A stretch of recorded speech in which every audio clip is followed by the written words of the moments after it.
In the name of the Father, In the name of the the Son, and the Father, Holy the Son, and Spirit. the Holy Spirit. Amen. Amen. Come, Holy Spirit, fill the hearts of your faithful, and enkindle in them the fire of your divine love. Send forth thy Spirit, and they shall be created, and you shall renew the face of the earth. O God, who by the light of the Holy Spirit did instruct the hearts of thy faithful, grant us by the same Holy Spirit to produce what is right and just, and always to rejoice in his consolation. Through Christ our Lord. Amen. Amen. Amen. From the Holy Gospel according to Luke. Glory to Glory you, to Lord. you, O Lord. The Lord said, Woe to you, Pharisees! You pay tithes of mint and of rue, and of every garden herb, but you pay no attention to judgment and to love for God. This you should have done without overlooking the others. Woe to you, Pharisees! You love the seat of honor in synagogues and greetings in marketplaces. Woe to you! You are like unseen graves over which people unknowingly walk. Then one of the scholars of the law said to him in reply, Teacher, by saying this you are insulting us too. And he said, Woe also to you, scholars of the law! You impose on people burdens hard to carry, but you yourselves do not lift one finger to touch them. The Gospel of the Lord. Praise to you, Lord O Jesus Lord Christ. Jesus Christ.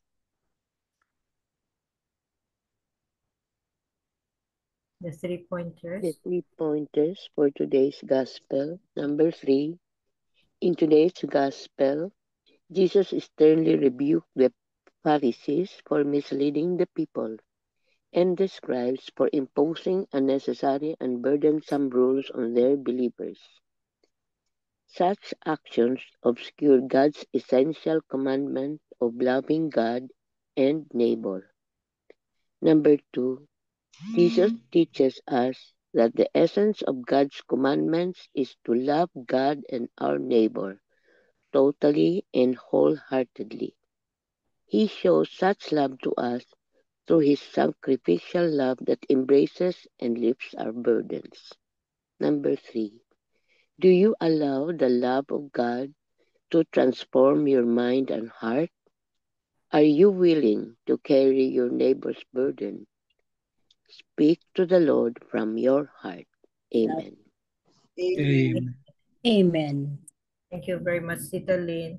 So today's gospel, is about um helping our neighbors or other people of their burdens. Yun. Sabi ng 3 pointers. But if we look at the gospel also, when we look at the gospel, we can ask ourselves, how was our burden? An example ito, last week, natin, in our life, did we encounter such a burden or heavy sa atin ba? Anything burdensome, anything. Did we have it last week or do we have it until now? Or are we a burden to our fellow of our friends? Are we a burden? Yun. Number 3, are do we help them? Do we help them unload their burdens? Ito ang the 3 messages of today's gospel. What was our burden in life? Are we a burden to other people? We are burdensome, or are we bothering them and in their lives, or we are the cause of their burden? And another thing is, do we help them carry their own burden? Yun. So tatlo ang dapat natin i-meditate dito. So and today's gospel is about Jesus criticizing the Pharisees, for their hypocrisy and lack of genuine devotion to God, because they'd rather implement mga mga laws na burdensome na sa mga tao ba, but the laws are so strict that the laws don't even apply to their life. Parang burden na sa ibang tao ba? Yun. And they become hypocrites. He rebukes them. Jesus rebukes them for prioritizing minor details. Ang mga Pharisees, no, they prioritize mga minor details na lang. So, such as the yung mga tithing of garden herbs while neglecting more weight matters like justice, love of and compassion. Yun ang nagiging hypocrite ang Pharisees. So, let us always examine ourselves, no, and either try to unburden the others, no, unburden, help them unburden in whatever is bothering them in their life, no, and we also examine ourselves. Do we give them burdens in their life? Tayo ang cause ng burden nila, or we have our own burden? How do we deal with that? Tito Mans? Itong kay Marino. Yung kay Marino naman, the focus is on leadership, no? Are we good leaders? For example, in our homes, do we walk our talk or do we lead by example? We read in the gospel that Jesus is angry with the Pharisees and the teachers of the law. Why? It's because of their superficial practice of faith and leadership. The Pharisees were supposed to be the leaders of the community, and therefore it was expected of them to lead by example. They loved to lead and tell people what to do, but it stopped there. When it came to living out their faith, they were deficient. Jesus wanted them to walk the talk and lead by example. Unfortunately, the Pharisees and the teachers of the law were not like that in the gospel. A good leader leads by example.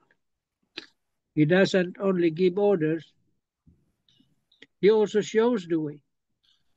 A good leader should not be superficial in his actions. He must walk his talk, even if nobody is watching. A good and exemplary leader must not make promises or promises he or she cannot fulfill. Some of the Pharisees were the personification of fake leadership and an exterior show of piety. It is very important that we live our faith and practice what we preach. These were the factors that moved Jesus to give his woes to the Pharisees and the scholars of the law. They were supposed to be role models, but they were only good at telling their subjects to do this and that. When it came to doing it themselves, they were inadequate.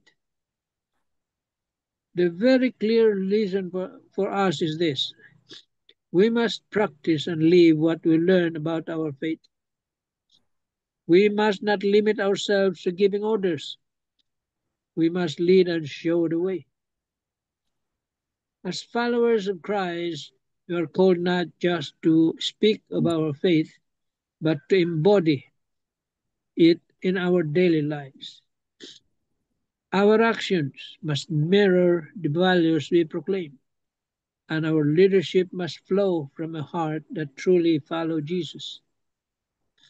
When we lead by example, we bring light to others, inspire transformation, and glorify God through our lives. As we reflect today, let us ask ourselves, do our lives reflect the faith we profess? Are we truly leading others to Jesus through our example? Or are we merely speaking without living it out? Amen. Amen. Amen. Yeah, very clear, huh? Yeah. They are leading the people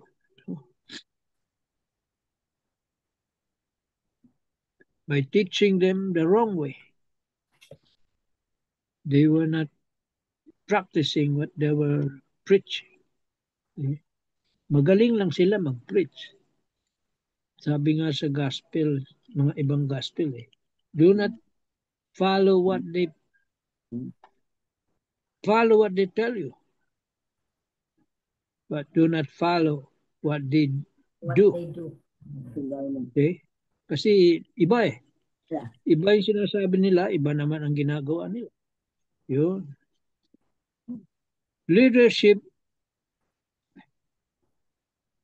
primarily requires, number one, the obedience. The obedience.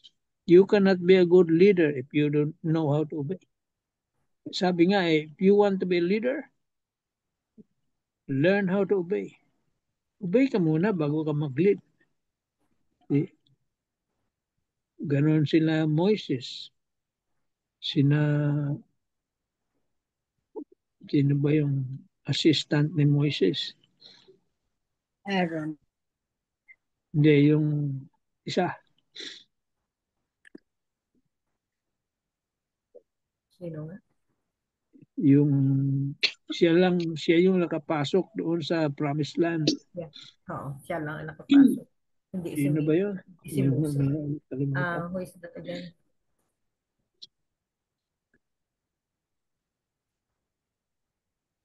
He followed the orders of Moses. Kung anong gusto ni Moses gawin niya, ginagawa niya. So he became a good leader. At siyempre, kailangan mo ng a good leader needs to be courageous. Courage. Sabi nga, courage does not mean that there is an absence of fear. May takot pa rin. May takot pa rin. But courage there, it means the courage to do the right thing. See? To do the right thing. Dito man si Joshua. Yan, Joshua was a good follower. He obeyed all the orders of Moses. Yun. And when Moses died, he became the leader. And the Israelites obeyed him. He was a good soldier.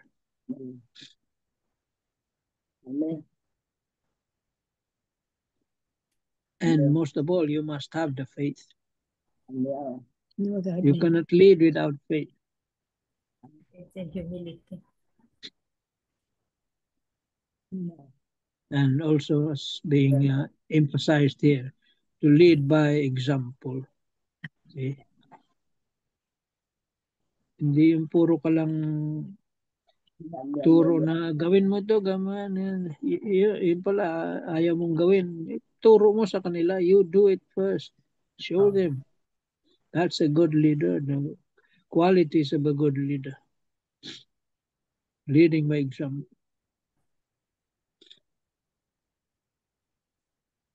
Yun ang that is the inadequacies of the Pharisees. No? They want to lead, but they're leading the people to damnation, not salvation.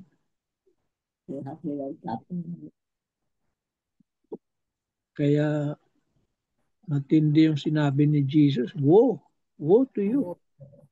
Ano nga sa Tagalog, manigas kayo. Yun ang sabi ni Father Danny noon. Lunos naman kayo. Kawawa naman. Mas matindi pa kaysa mahirap naman kayo. Mahirap kayo. Woe is more serious word. Matindi na word yan. No? Woe to you.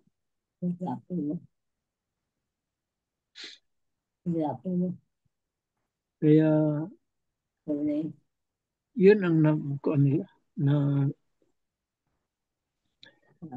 nadingig nila kay Jesus. Mga words. Woe to you.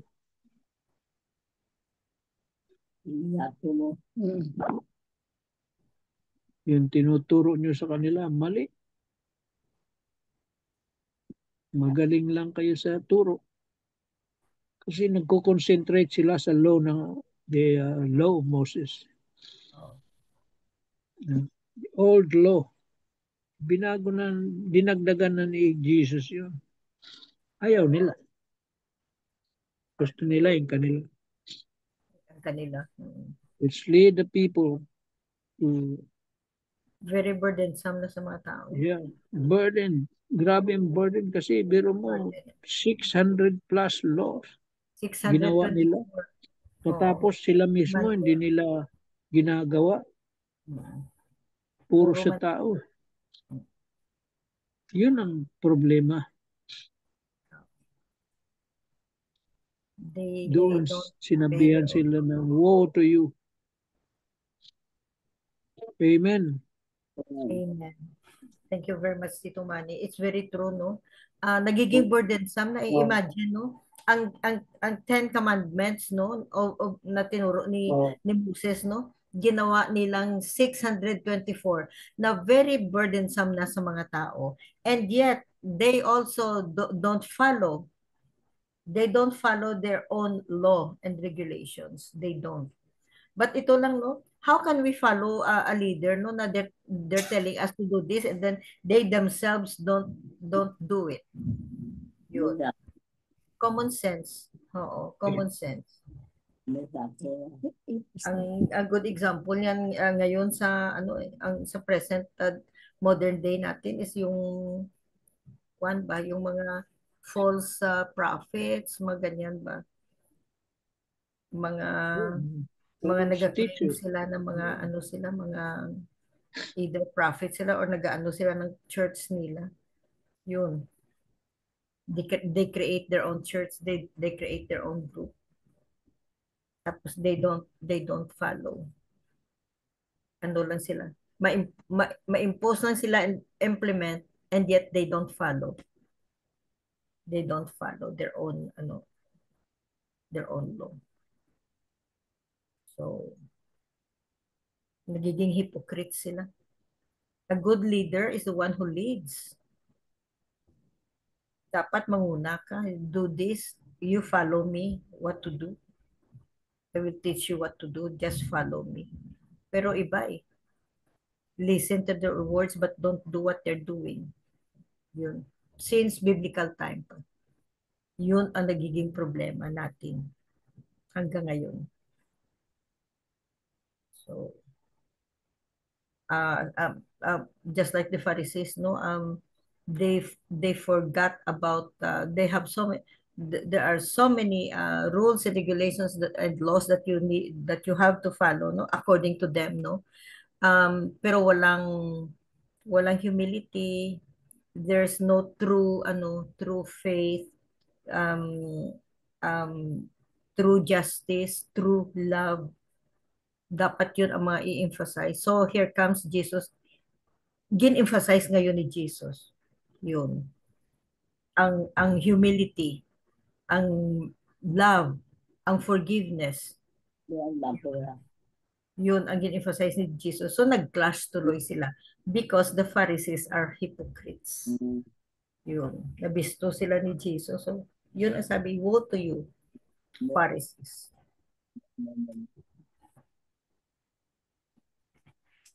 Tita Helen, you have something? Yes, Tita. Unseen graves. Among the Jews, to touch human bones or the graves in which they are buried results in the ceremonial uncleanliness, and so tombs are whitewashed as a warning to keep away. Some people would be buried on the ground, and if the graves are left unattended, they render unclean those who accidentally step over them. In his condemnation of the Pharisees, Jesus compares them with unmarked tombs over which people unknowingly walk. The Pharisees take pride in being scrupulous in their observance of the law, like paying tithes not just on what the law requires, but also on the most insignificant herbs. But they transgress the law in its essential points of judgment and love of God. They present themselves to be irreproachable, but interiorly, they are far from acting in the true spirit of God's law. They are motivated by social recognition rather than by the love of God. Their hypocrisy renders them unclean before God and contaminates those affected by it, like unmarked graves filled with scattered bones. Amen. Amen. It's really very important to to do what is to walk the talk, ano? Kasi if you only just you're good in saying in theory but you are not doing it, so how can you convince people the what you are telling is important? They will not believe you because they haven't seen you doing it.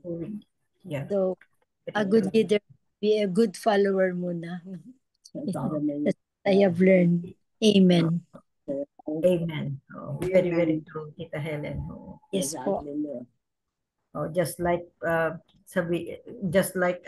forgive others, mga ganyan pa. And then may mga secret enemies ka pala na you plant grudges sa mga tao. Tapos alam ng mga tao. Sabihin mo na, oh, forgive your enemies, tapos ikaw mismo gapang-away ka dyan. Hindi yan pwede. You have to walk the talk. Kung ano ang gina-preach mo or gina-emphasize mo or gina-share mo sa ibang tao, you have to be an example. You have to be an example yourself. Kahit na simple things lang. Like compassion, forgiveness, justice, love, yun. Kahit na ganyan na ba? And helping others, compassion. Amen. Amen. Amen. For the parting, Tito Manny, wisdom. Yeah. We remember about the 12 apostles when they were